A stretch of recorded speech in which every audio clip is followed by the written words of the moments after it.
Cinema వాళ్ళంటే వాళ్ళదంతా అదొక cinema లాగానే ఉంటుంది అబ్బా హడావిడి అన్నటువంటిది ఉండే ఫీలింగ్ని పక్కన పెట్టి తనకి ఇచ్చిన పదవిలో ఎంత డీప్గా వెళ్తున్నారంటే పవన్ కళ్యాణ్ అంత డీప్గా వెళ్తున్నారు. మంత్రిత్వ శాఖలలో ఏ మంత్రి చెయ్యనంతటి అనను, ఎందుకంటే ఇప్పుడు అందరు మంత్రులు పనిచేస్తున్నారు.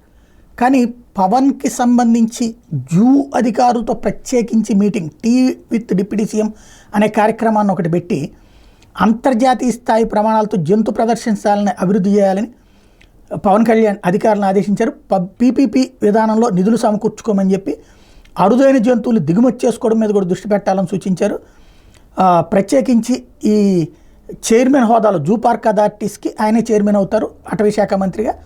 గవర్నింగ్ బాడీ మీటింగ్లో విశాఖ తిరుపతిలోని ఏదైతే ఈ జూలు ఉన్నాయి కదా వాటికి ఎక్కువ మంది పర్యాటకులు వచ్చేలా చర్యలు తీసుకోమని సూచించారు. కార్పొరేట్ సంస్థల భాగస్వాములు చేసి సిఎస్ఆర్ నిధులతో జూ పార్కుల అభివృద్ధి కార్యక్రమాలు చేపట్టాలి. ఈ దిశగా నేను విశాఖ తిరుపతిలో పర్యటించేటప్పుడు టీ విత్ డిప్యూటీ సీఎం తరహా ప్రత్యేక కార్యక్రమాలు ఏర్పాటు చేయమని సూచించారు. రాష్ట్ర వ్యాప్తంగా కొత్తగా జంతు ప్రదర్శనశాలలు ఏర్పాటుకున్న అవకాశాలను పరిశీలించి జోన్ల వారీగా నివేదిక రూపొందించాలని చెప్పారు. ఈ టీ విత్ డిప్యూటీ సీఎం అంటే నరేంద్ర మోడీ ఇదివరకు 2014 ఎన్నికలప్పుడు చాయ్ పే చర్చ అని ఒక కార్యక్రమం పెట్టేవాళ్ళు. ఆ చాయ్ పే చర్చ కార్యక్రమానికి అటెండ్ అవ్వాలంటే ఇంతని డబ్బులు కట్టాలి. అలా కట్టినటువంటి వాళ్ళందరితో కూడా నరేంద్ర మోడీ కూర్చుని మాట్లాడతారన్నమాట. అలాగా పార్టీకి నిధులు వచ్చినాయి. అదే సందర్భంలో ఎన్నికల్లో కీలకమైంది.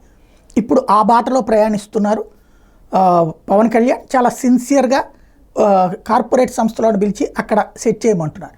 ఇక్కడ నా సజెషన్ ఏంటంటే సాధారణంగా మనకి చూస్తుంటాం యూట్యూబ్లో వీటిట్లో కూడా సఫారీలకి అక్కడికి వెళ్ళడం ఇష్టం జనాలకి, జంతువుల మధ్యలో గడపడం ఇష్టం.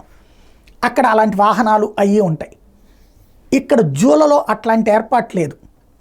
అలాంటిది ఏర్పాటు చేయగలిగితే అప్పుడు జనం ఎక్కువ మంది వస్తారు, తిరగడానికి ఇంట్రెస్ట్ చూపెడతారు. అలాంటి దాని మీద కాన్సన్ట్రేట్ చేస్తే బాగుంటుంది.